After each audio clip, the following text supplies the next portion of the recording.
خبر شامل کریں گے جنرل رپورٹر محمد اقبال کی۔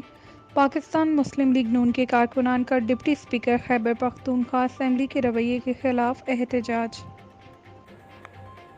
پاکستان مسلم لیگ نون کے کارکنان کا deputy speaker Khyber Pakhtunkhwa assembly کے رویے کے خلاف بھرپور احتجاج۔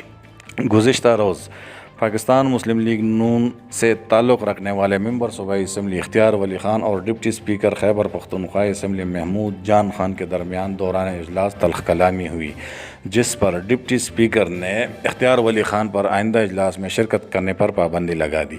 اسپیکر کے اس رویے پر پاکستان مسلم لیگ نون کے کارکنان اور عہدیداران نے آج بھرپور احتجاج کیا۔ احتجاج 2 گھنٹے تک جاری رہا اور ان کا مطالبہ تھا کہ جب تک خیبر پختونخوا اسمبلی کے ڈپٹی اسپیکر اور وزیر اعلیٰ خیبر پختونخوا معافی نہیں مانگے تب تک احتجاج جاری رہے گا۔ احتجاج 2 گھنٹے تک جاری رہا، تاہم بعد میں deputy speaker Khyber Pakhtunkhwa assembly نے رولنگز واپس لی، جس پر احتجاج ختم کرا دیا گیا۔ محمد اقبال، ENN نیوز، پشاور۔